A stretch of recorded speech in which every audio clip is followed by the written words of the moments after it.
There's no planet B.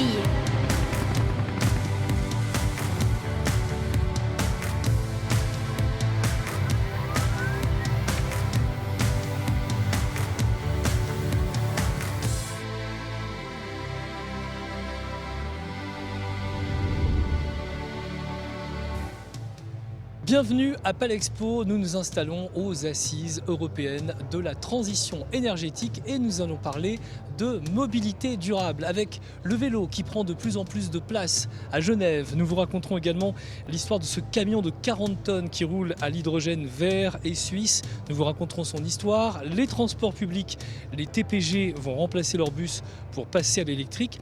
Et puis nous allons tirer le bilan d'une ville qui a choisi d'offrir les transports publics gratuits à ses citoyens. C'est la ville de Dunkerque, dans le nord de la France. Embarquez avec nous dans Go Solutions Durables.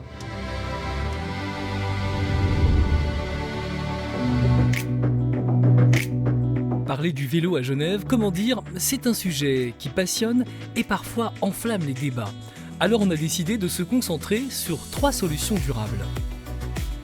Avec une formation en entreprise, une recyclerie pour 2 roues et un ambassadeur de la petite reine. Ça commence dans une salle de formation du TCS à Meyrin.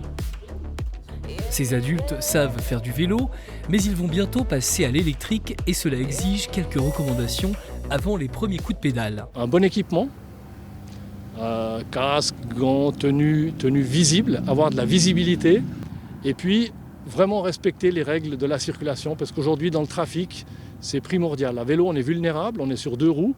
Reconnaître peut-être les parcours qu'on va faire. Il y a des itinéraires bis qui sont plus sécurisés pour les vélos. Actuellement, il y en a de plus en plus. Si ces nouveaux cyclistes s'y mettent sur le tard, c'est parce qu'ils vont utiliser le vélo électrique dans le cadre de leur activité professionnelle. Ces collaborateurs de SIG parcourent des centaines de kilomètres par semaine. Moi personnellement dans mon groupe c'est quelque chose qui a été proposé, cette formation pour les collaborateurs. Est-ce que vous souhaitez utiliser le vélo dans vos activités? Et puis tout le monde a répondu présent tout de suite. Puis on va essayer dès qu'on aura cette formation de tester nos activités avec ce moyen de déplacement. Aujourd'hui on a vraiment de la chance avec le temps. Ça va être plus compliqué c'est clair pendant les temps de pluie et de froid mais on trouvera des solutions. Même si le nombre de cyclistes augmente de 10% tous les ans, certains acteurs historiques comme Genève Roule constatent une certaine baisse de prêts et de locations depuis quelques années. Mais nous avons une adresse à partager pour ceux et celles qui voudraient se remettre en selle temporairement. Dans le quartier de la Jonction, il est possible de louer au mois ou à l'année des vélos à petit prix. L'association La Bicyclette Bleue récupère les vélos, les répare avant de les louer. Au début, on allait chercher des dons individuels. Maintenant, voilà que l'association commence à se faire connaître. On va plutôt faire des grosses récupérations de dizaines de vélos à la fois. Il y a des gens qui nous les amènent aussi. J'ai un vélo à la cave, est-ce que je peux vous l'amener? Oui, bien sûr. Donc c'est notre vivier, notre ressource. Mais ça n'est pas tout. L'association permet aussi à ses membres de mettre les mains dans le cambouis. Il n'y a vraiment pas besoin de savoir faire quoi que ce soit. Même les gens qui n'ont jamais touché à rien du tout de mécanique, ils peuvent venir ici, puis nous, on les accompagne et on montre comment faire. Berne est sans doute davantage une ville cyclable que Genève, mais c'est toute la Suisse qui a besoin de favoriser le vélo. Une politique globale est même recommandée par une ancienne conseillère nationale. La bicyclette, c'est aussi tout un symbole. Cet homme, en tenue de cycliste, est bien l'ambassadeur de Suisse en France, Roberto Balzaretti.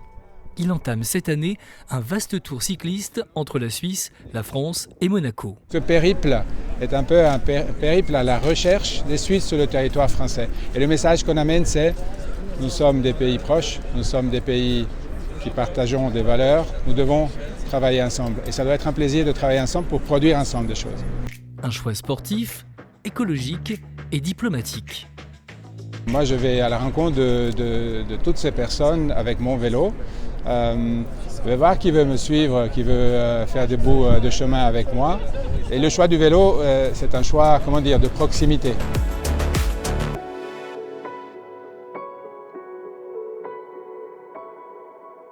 Et toujours aux assises européennes de la transition énergétique, Yves Gerber est avec nous, directeur du TCS Genève. Le vélo à Genève, alors c'est vrai qu'il occupe une place de plus en plus importante. Que disent les chiffres aujourd'hui ? Ce que disent les chiffres aujourd'hui, les statistiques, c'est un peu tous les 5 ans, hein, mais les derniers chiffres qui ont été publiés parlent à peu près d'une part modale du vélo au niveau du nombre de déplacements de 7%. Voilà, et puis la voiture est plutôt autour des 37-38%, juste pour situer. Vous avez fait aussi un sondage en interne au TCS. Et c'est vrai que quand on voit les chiffres, on a l'impression que beaucoup de jeunes voix utilisent le vélo, ce qui n'est pas faux. Mais des fois, c'est un peu plus pour le loisir que d'une utilisation régulière, quotidienne. Là, il y a vraiment une différence de comportement. Alors oui, effectivement, c'est comme vous le soulignez, on a fait un sondage auprès de nos membres l'année dernière pour leur demander leurs habitudes de déplacement, quels étaient les moyens de transport qu'ils utilisaient régulièrement. Mais le vélo, si on additionne vélo mécanique et vélo électrique, on arrive à 57% de nos membres qui utilisent régulièrement un vélo. Et là, on voit que l'utilisation principale, c'est pour aller au travail, mais surtout pour les loisirs. C'est vrai que c'est un peu le vélo loisir, celui qui permet facilement de profiter du bon temps, qu'on utilisera plus facilement le week-end ou bien quand on est en vacances. Alors le vélo, c'est une bonne solution durable par rapport aux enjeux du climat. Pour parcourir 10 km par exemple, ça représente 1,9 kg de CO2 en voiture, 20 grammes seulement en vélo à l'assistance électrique et 0 g en vélo. Il y a un plan cantonal climat renforcé maintenant. Ça va changer les choses, ça, pour la place du vélo à Genève ? En fait, ça va changer les choses pour la place de la voiture, parce que c'est vrai que l'objectif de ce plan, c'est de réduire en fait, le nombre de déplacements de 40% d'ici 2030, ce qui est énorme. Et puis aussi, dans le même temps, de voir la flotte de véhicules complètement électrifiés de monter à 40%. Mais au niveau du vélo, il y a aussi un travail qui doit être fait pour améliorer le réseau, pour avoir un réseau plus sûr, plus continu, pour encourager les gens à faire du vélo plutôt que d'utiliser des transports individuels motorisés, comme on appelle. Mais ce qu'on a observé avec les aménagements Covid, par exemple, nous avons fait beaucoup d'observations sur site directement, on a remarqué que c'est plutôt des gens qui utilisaient déjà les transports publics ou adeptes de la mobilité douce en général qui ont pris un vélo. Il n'y a pas eu vraiment un énorme report. Au contraire, la voiture, elle est sortie renforcée de la pandémie, puisqu'il y avait une crainte d'aller dans les transports publics. Puis finalement, tous les aménagements qu'on a fait pour le vélo jusqu'à maintenant ont conduit plutôt les gens qui prenaient les transports publics à utiliser le vélo. Donc on cannibalise un peu le transport public pour le vélo. Et puis vous observez qu'un autre frein, c'est la météo. Alors autant quand on va à Amsterdam, par tous les temps, les Hollandais circulent à vélo. À Genève, quand il fait beau, ça va. Puis dès qu'il y a un petit peu de bise ou quand il fait froid l'hiver, il pleut, allez hop, on oublie. Alors il y a clairement une saisonnalité. On l'a vu en faisant des comptages, quand on s'est mis au moment des heures de pointe pour aller au travail le matin, dès qu'il pleut, il y a moitié moins de gens. À la même période, en plein été, par exemple, au mois d'août. Ça, c'est prouvé scientifiquement. Nous, on a fait des comptages et on le voit. Alors, nos comptages sont peut-être pas aussi sur une longue durée que ça montre la tendance. Ouais. Mais on voit cette tendance en Suisse. C'est vrai que le premier motif pour pas monter sur un vélo, c'est le sentiment d'insécurité. C'est vrai qu'il faut améliorer peut-être d'avoir un réseau qui est plus sûr dans la continuité. Et puis le deuxième, clairement, la météo, c'est un facteur très fort. On le voit, les Suisses, ils n'aiment pas trop. Et au niveau, nous louons par exemple, nous avons des flottes de vélos cargo qu'on met à disposition en libre service.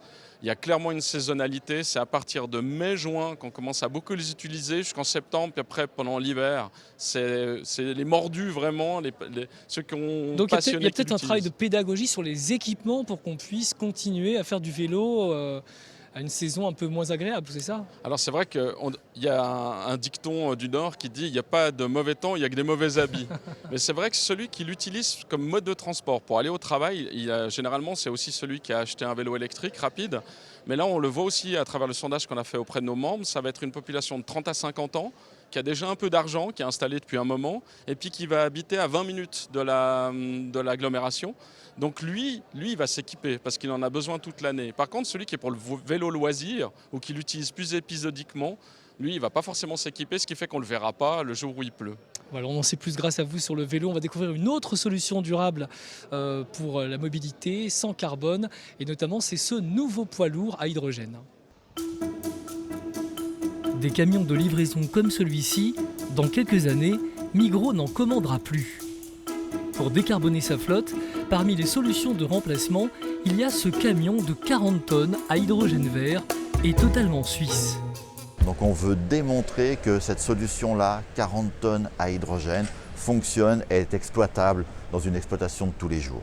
Maintenant, si on cible réellement le besoin de Migros Genève, il sera plus orienté sur du batterie électrique que réellement sur de l'hydrogène, même si on sait, et d'ailleurs qu'on le prévoit, que beaucoup de transferts se feront avec ce type de camion. Migros Genève s'est à l'origine rapproché d'un spécialiste de la décarbonation des véhicules qui s'est fait remarquer sur les pistes de course. Simplement, en regardant nos véhicules rouler, ils se sont aperçus que c'était la bonne puissance. 500 chevaux, c'est à peu près la puissance d'un camion de 40 tonnes aujourd'hui. On roule pendant 1 heure, donc on est capable de rouler à cette puissance très longtemps. Le ravitaillement se fait très vite, donc ils ont été séduits et ils ont décidé de nous accompagner dans notre démarche de passer du sport mécanique à l'industrie. Mais il a fallu élargir le cercle pour que le projet soit global, car pour l'instant, les stations de ravitaillement restent rares. Tout d'abord, nous avons étudié l'opportunité de produire de l'hydrogène vert sur le canton comme combustible du camion Go. Ensuite, nous avons étudié plus en détail la production avec les différents appareils, les différentes installations que nous devions mettre en place pour pouvoir produire cet hydrogène en toute sécurité. Et la Fondation Nomade a réuni le tour de table. Production d'hydrogène vert par les SIG, distribution par Migrol avec une nouvelle station prévue aux Acacias, usage avec Green GT. Il fallait en plus un professionnel de l'assemblage de poids lourds et c'est un Saint-Gallois qui s'est lancé dans l'aventure. Ça, c'est absolument nouveau. On a déjà l'habitude de travailler avec des camions en batterie électrique, mais pas encore à pile à combustible. Pour passer de la phase pilote à un impact à grande échelle, les acteurs du projet Go se donnent plus de 5 ans. Alors pour passer de 1 à 1000, effectivement ça va prendre un certain temps. Il faut que, je dirais, 2 choses. Il y ait moins de camions qui roulent et puis que ceux qui roulent soient propres.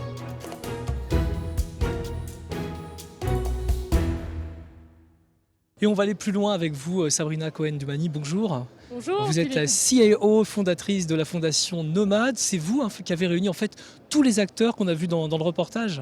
En fait, c'est une réunion qui vraiment s'est faite de manière collective parce que c'est un projet très fédérateur qui a plusieurs dimensions, à la fois une dimension technologique avec l'hydrogène, mais également les jobs et les jobs de demain parce que pour nous, c'est très très important de pouvoir préparer la main-d'œuvre de demain.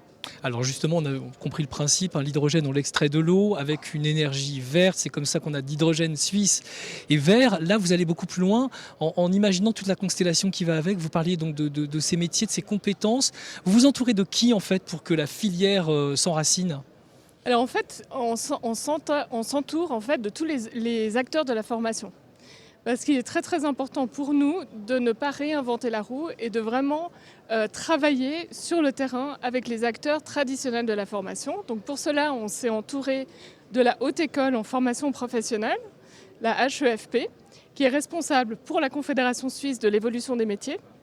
Et puis également, nous avons contacté en fait toutes les associations professionnelles qui sont responsables d'une partie des compétences à développer sur la chaîne de valeur. Pour que ça marche, on arrive déjà aujourd'hui à dimensionner le nombre de professionnels ou de personnes compétentes qui devront travailler sur cette filière hydrogène ? Alors c'est beaucoup trop tôt parce que c'est une filière qui est complètement émergente, d'où l'intérêt en fait de la démarche et d'où l'intérêt d'avoir une fondation comme la nôtre qui puisse rassembler de manière neutre et indépendante l'ensemble des acteurs.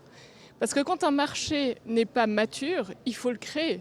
Et le gros problème, c'est que pour le créer, il faut à la fois de la main-d'œuvre qualifiée et également des entreprises actives dans le domaine.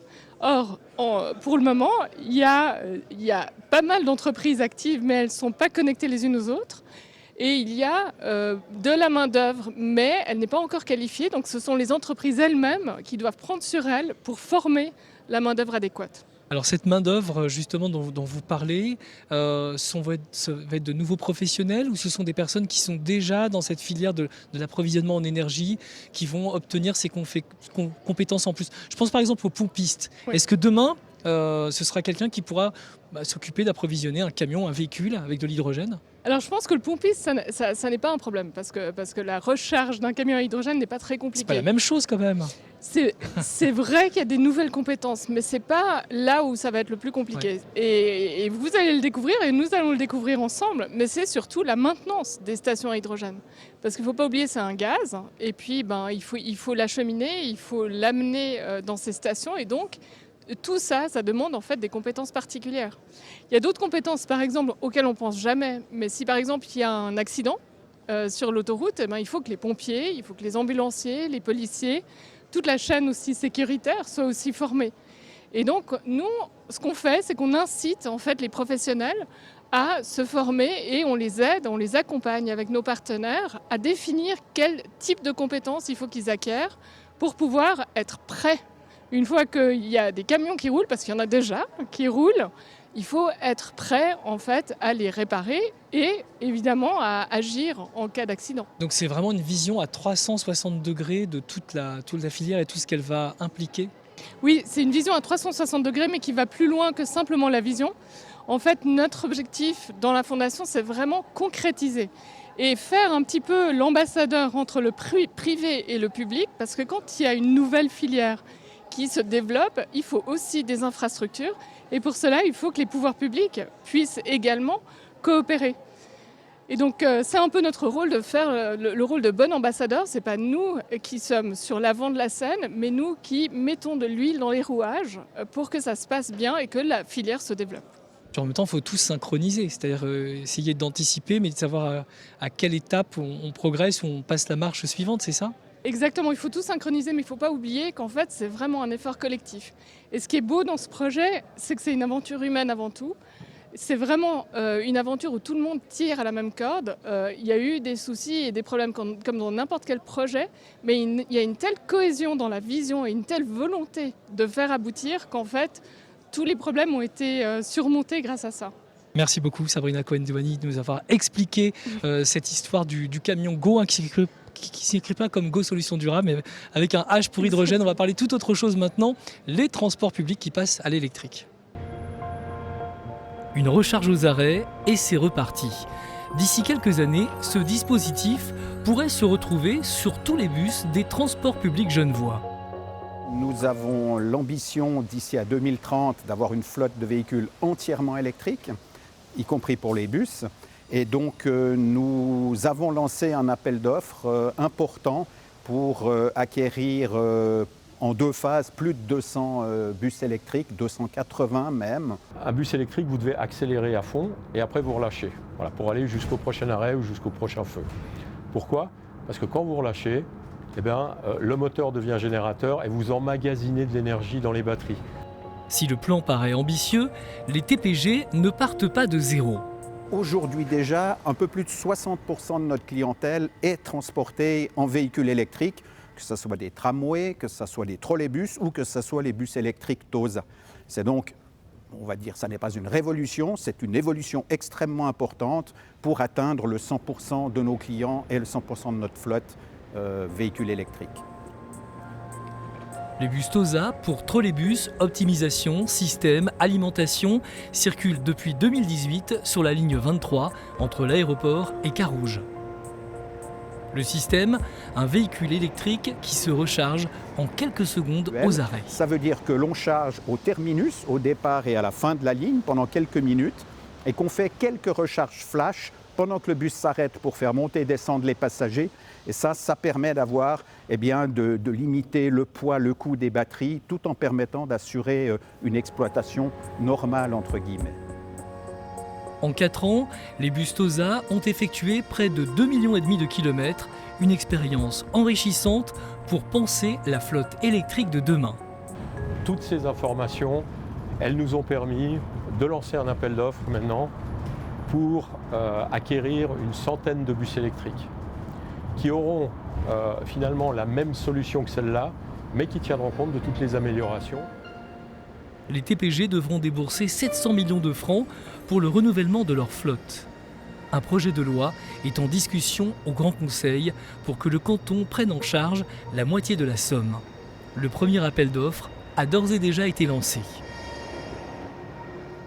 Et nous retrouvons Patrice Vergrit, qui est maire de Dunkerque, président de la communauté urbaine de Dunkerque, un territoire qui a été à l'origine de l'événement dans lequel nous sommes, les Assises européennes de la transition énergétique. Avec vous, on va s'intéresser au transport public, parce que chez vous, il y a quelque chose d'assez rare. Les transports publics sont gratuits. Comment est-ce que tout cela a été rendu possible ?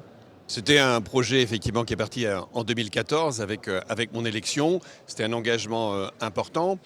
C'est devenu possible finalement parce qu'on avait les moyens. C'est une mesure qui coûte un certain prix à la collectivité, on en avait les moyens et puis surtout on avait la volonté de développer le transport public avec l'argument du pouvoir d'achat. La voiture, en fait, si elle a une dimension polluante, elle coûte aussi très très cher. Et l'argument du pouvoir d'achat pouvait finalement faire basculer une partie des Dunkerquois vers le transport public. Et le succès est au rendez-vous puisqu'aujourd'hui, en 3 ans, on a doublé la fréquentation du transport public, ce qu'aucune agglomération dans le monde n'a réussi à faire. Alors quel est le retour d'expérience, déjà en termes de fréquentation, vous l'avez dit, mais en termes environnemental, sociétal, économique, qu'est-ce que ça a transformé dans votre ville, sur votre territoire? Largement au-delà de nos espérances, en fait, en réalité, quand on parle de bilan. La fréquentation, je vous l'indiquais, le doublement de la fréquentation en 3 ans, exceptionnel. Donc le week-end, la semaine? Oui, le week-end, c'est encore plus, c'est plus 300%. Donc on est encore plus, c'est en semaine que c'est le doublement. Et puis, report modal, la moitié des nouveaux voyages viennent de la voiture. Donc ça, c'est très intéressant. Et un tiers des nouveaux usages correspondaient en fait à des déplacements qui ne se faisaient pas, des gens qui n'avaient pas les moyens de prendre le transport public ou de se déplacer, des personnes âgées qui étaient en isolement, qui maintenant se redéplacent, ou des familles qui vont rencontrer, où on va rencontrer des amis. Donc ça a aussi encouragé la mobilité pour rompre l'isolement, pour améliorer la convivialité. Et donc finalement, on s'aperçoit qu'en termes de fréquentation, c'est parfait. Et puis un impact social, bien entendu, puisque c'est le droit à la ville, la liberté de pouvoir se déplacer gratuitement, recréer du lien. C'est évidemment une diminution en termes de pollution, puisque je disais la moitié des nouveaux voyages correspondent à des voyages qui se faisaient en voiture. Donc effectivement, que des résultats positifs. Et j'ai envie de dire, les Dunkerquois parlent presque plus de convivialité que de gratuité. Est-ce que ça a redynamisé l'économie du centre-ville? Parce que souvent la problématique dans des villes d'une telle dimension, il y a pas mal de commerces sympathiques en extérieur, on y va en voiture. Là aujourd'hui, les gens vont chez les petits commerçants au centre-ville? De manière considérable. 30% de piétons en plus dans le centre-ville de Dunkerque, plus aucune cellule commerciale vide dans le centre-ville de Dunkerque. C'est le centre-ville qui a le plus bénéficié de la gratuité du transport public, puisque toutes les lignes y passent en fait en réalité. Alors beaucoup d'autres villes vous observent. Qu'est-ce qui fait que cet exemple-là réussi et est transposable ailleurs? Alors c'est intéressant et il faut être très pragmatique en fait sur la question des mobilités, bien comprendre où est le problème. Si vous êtes sur un territoire, vous devez identifier qu'est-ce qui fait que finalement on n'a pas plus de fréquentation ou qu'on ne va pas plus loin en termes de mobilité collective. Chez nous, c'est un problème de choc de demande, j'ai envie de dire. C'est ce dont on avait besoin. En fait, les Dunkerquois, quand ils se déplaçaient, n'avaient pas le bus comme une alternative possible à la voiture. Aujourd'hui, ils ont le réflexe bus. Et maintenant, avec la gratuité, comme on en a parlé, comme effectivement ça vaut le coup d'essayer, puisque finalement ça ne coûte rien d'essayer, maintenant effectivement ils ont le réflexe du bus. Dans certains territoires, ce n'est pas un problème de demande, c'est-à-dire c'est pas que les gens n'aient pas envie de prendre le bus, c'est qu'en fait c'est l'offre qui pose problème. Et quand c'est un choc d'offre, la gratuité elle amplifie le problème en fait en réalité, puisqu'elle apporte encore plus de voyageurs là où il y a un problème d'offre. Donc il faut bien analyser pour voir si on a besoin de plus de demandes ou on a besoin de plus d'offres pour résoudre les problèmes de mobilité. Merci beaucoup Patrice Vergrit d'avoir été avec nous dans Go Solutions Durables. Et pour trouver le bon chemin d'une mobilité décarbonée, retrouvons notre consultante Nelly Niwa. Comment modifier vos habitudes pour aller vers une mobilité qui soit plus durable? Voici quelques pistes pour vous aider à transformer votre mobilité. La première chose est de questionner notre besoin. Souvent, on se rend compte qu'il est possible de s'organiser différemment. Des voyages professionnels peuvent être remplacés par des vidéoconférences et la plupart des loisirs peuvent aussi se pratiquer à côté de chez nous. Si vous avez besoin de faire ce trajet, la seconde question à se poser est de savoir si vous pouvez utiliser un mode de déplacement durable pour l'effectuer. Pour les trajets courts, qui représentent la part majoritaire de nos déplacements, la mobilité active, vélo, marche, est à privilégier, car en plus d'être bonne pour l'environnement et d'améliorer la qualité de vie dans les villes et les villages, elle est bonne pour votre santé. C'est aussi un mode de déplacement fiable et rapide. Pour les trajets plus longs, privilégiez les transports communs. Là aussi, c'est mieux pour l'environnement, votre porte-monnaie et selon votre destination beaucoup plus rapide. Enfin, si votre destination n'est pas accessible autrement qu'en voiture, essayez de réduire au maximum l'impact du déplacement. Privilégiez le covoiturage. Réduisez le nombre de kilomètres réalisés en voiture en faisant une partie de votre trajet en train par exemple. Ou choisissez une voiture électrique. Commencez par vous questionner sur votre réel besoin de vous déplacer. Ensuite, privilégiez des modes de déplacement durables comme la marche, le vélo ou les transports publics. Enfin, si vous avez vraiment besoin de prendre une voiture, choisissez une voiture électrique et essayez de la partager. Ainsi, vous améliorerez l'impact de votre mobilité sur l'environnement, mais aussi votre cadre de vie et votre santé. Et il y a encore plein de sources d'inspiration à découvrir ici, aux Assises européennes de la transition énergétique. Le mois prochain, dans Go Solutions Durables, nous allons nous pencher sur votre assiette et parler d'alimentation durable. On passera même en cuisine pour réaliser quelques recettes. À bientôt sur Les Monts Bleus.